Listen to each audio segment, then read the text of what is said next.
नमस्कार, आदाब, सत श्री अकाल, जय भीम, जोहार। मेरा नाम है नवीन कुमार। आज मैं आपको एक कहानी सुनाने वाला हूं, बिल्कुल सच्ची कहानी। राष्ट्रीय राजधानी क्षेत्र में मुसलमान होने की कहानी और मुसलमान होने की कीमत की कहानी। कहानी उस दौर की जब भारत माता की जय और जय श्री राम के नारों के बीच आदमी के वजूद को खत्म किया जा रहा है, लोकतंत्र का, संविधान का गला घोंटा जा रहा है और टेलीविजन के दंगा परस्त एंकर इस देश के मुसलमानों के खिलाफ जहर उगल रहे हैं, नैतिकता की आंच पर बेहयाई की रोटियां सेक रहे हैं, खा रहे हैं। क्योंकि मुसलमानों का मुकद्दर कंगना रनौत की तरह प्रचंड नहीं होता। याद कीजिए, आमिर खान ने सिर्फ इतना कहा था कि डर लगता है ऐसे हालात में, तो ऐसा लगा था जैसे वो कच्चा चबा जाएंगे। और कंगना रनौत ने मुंबई शहर की तुलना पाक अधिकृत घाटी से कर दी तो बेशर्मी के साथ वो उसे शेरनी साबित करने पर तुले हैं।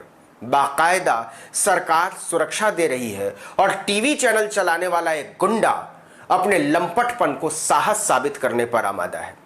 इसीलिए आपको न तो आफ्ताब आलम से मतलब होगा और न ही 20 साल के उनके बेटे मोहम्मद साबिर से।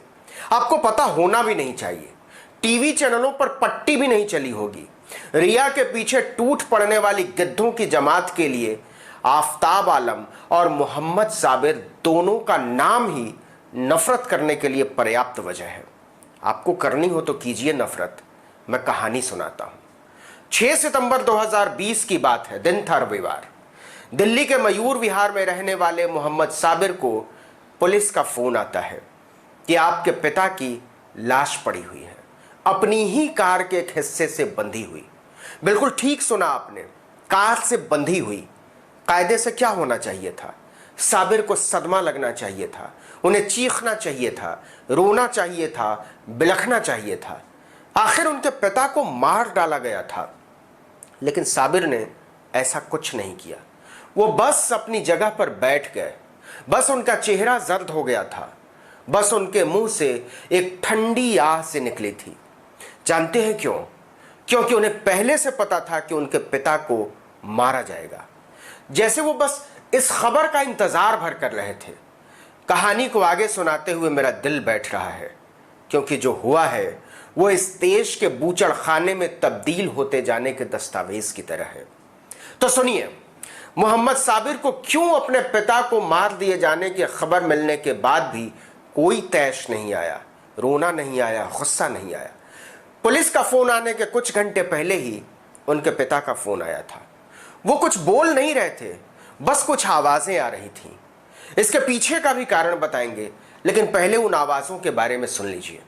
मोहम्मद साबिर ने सुना था कि नशे में धुत कुछ लोग उनके पिता से पूछ रहे हैं, दारू पिएगा? आफ्ताब आलम ने कहा नहीं। इसके बाद उन लोगों ने उनका नाम पूछा।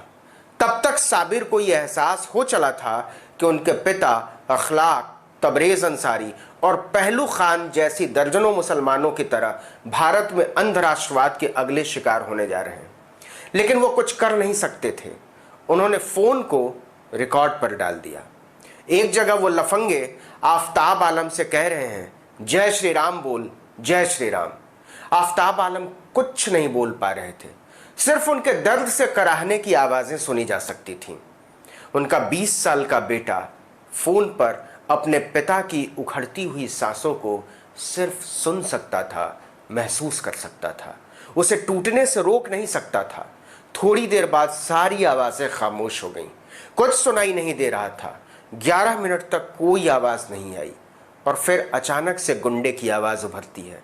सांस रुक गई। उनका बेटा समझ चुका था कि दुनिया उजड़ चुकी है, अब कुछ नहीं किया जा सकता। इसके बाद पुलिस ने क्या किया, एफआईआर में क्या लिखा गया और इंसाफ का क्या होगा? आपके मन में इस तरह के तमाम सवाल होंगे तो सुनिए, बल्कि लिख लीजिए, कोई इंसाफ नहीं होने जा रहा है। क्योंकि योगी आदित्यनाथ के राज में एक मुसलमान को कार से बांधकर मार देना, उसे फेंक देना और चलते बनना राष्ट्रवाद का प्रतीक है, इंसानियत को शर्मसार कर देने का नहीं। साबिर कहते हैं कि मेरे पिता जो कि टैक्सी चलाते थे, अपने एक पुराने ग्राहक को छोड़ने बुलंदशहर गए थे। इतवार यानी 6 सितंबर 2020 की दोपहर करीब 3 बजे उन्हें 7 बजे उनके घर छोड़ा और वापस दिल्ली के अपने घर के लिए निकले। रास्ते में पिता ने फोन करके अपना फास्टैग रिचार्ज करवाने को कहा। यह बात है शाम 7:30 बजे की। इसके कुछ देर के बाद ही उनका दोबारा फोन आया। वो टोल नाके के आसपास रहे होंगे। शायद उन्हें एहसास हो गया था कि वो शोहदों से घिर गए हैं और कुछ बुरा होने वाला है, इसीलिए उन्होंने जानबूझकर फोन किया होगा और उसे ऑन करके जेब में चुपचाप रख लिया होगा ताकि मैं मामला समझ सकूं। इतना बताने के बाद साबिर गहरी सांस लेते हैं। वो 40 मिनट तक फोन पकड़े बैठे रहे, तब तक जब तक कि वो स्विच ऑफ नहीं हो गया। आवाजें आनी बंद हो चुकी थी। साबिर तुरंत पूर्वी दिल्ली के मयूर विहार फेज 1 थाने पहुंचे, मदद मांगी। सब इंस्पेक्टर संजय ने मामला सुना, ध्यान से सुना और तुरंत सक्रिय हुए। फोन को ट्रैक करना शुरू किया। फोन की आखिरी लोकेशन मिली गौतम बुद्ध नगर के बादलपुर थाने के पास। बादलपुर थाने से दिल्ली पुलिस ने संपर्क किया और कुछ ही देर के बाद फोन आ गया कि एक क्षत विक्षत आदमी कार से बंधा हुआ पड़ा है। पुलिस अस्पताल ले गई, लेकिन कुछ बचा नहीं था। साबिर फौरन बादलपुर के लिए रवाना हुए। पिता का शव देखकर वो बुरी तरह टूट गए।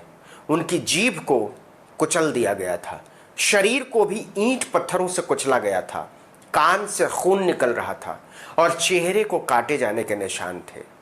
हिंदू राष्ट्रवाद अपने चरम पर था, लेकिन इस हिंदू राष्ट्रवाद में मुसलमान होने की सजा यही खत्म नहीं होती।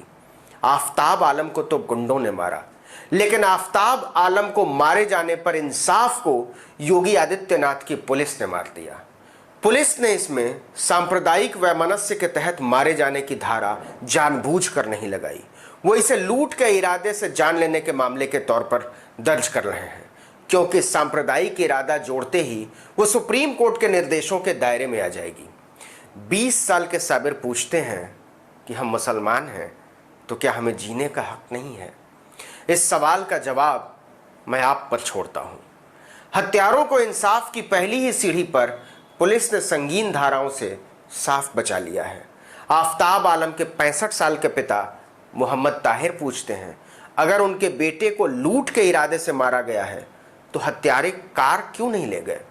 क्यों छोड़ दिया? क्यों सिर्फ मोबाइल ले गए? आफताब आलम का परिवार त्रिलोकपुरी में रहता है।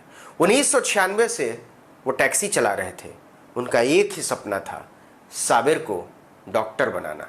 साबिर अपने पिता के सपनों को साकार करने के लिए दिन रात परीक्षा की तैयारियों में लगा हुआ था, लेकिन इस घटना ने उसे तोड़ कर रख दिया है।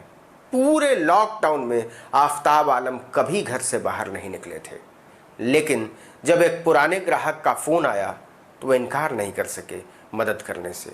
उन्हें नहीं मालूम था कि इस देश का हत्यारा राष्ट्रवाद रास्ते में उनका गला घोंटने को तैयार होगा।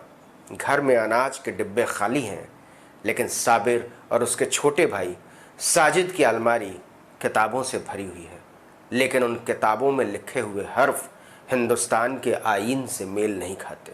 इस वीडियो में इतना ही। आर्टिकल 19 इंडिया को लाइक कीजिए, कमेंट कीजिए वीडियो में जाकर, और ज़्यादा से ज़्यादा लोगों तक हमारा ये सवाल, हमारा ये मुद्दा पहुंचाइए। नमस्कार।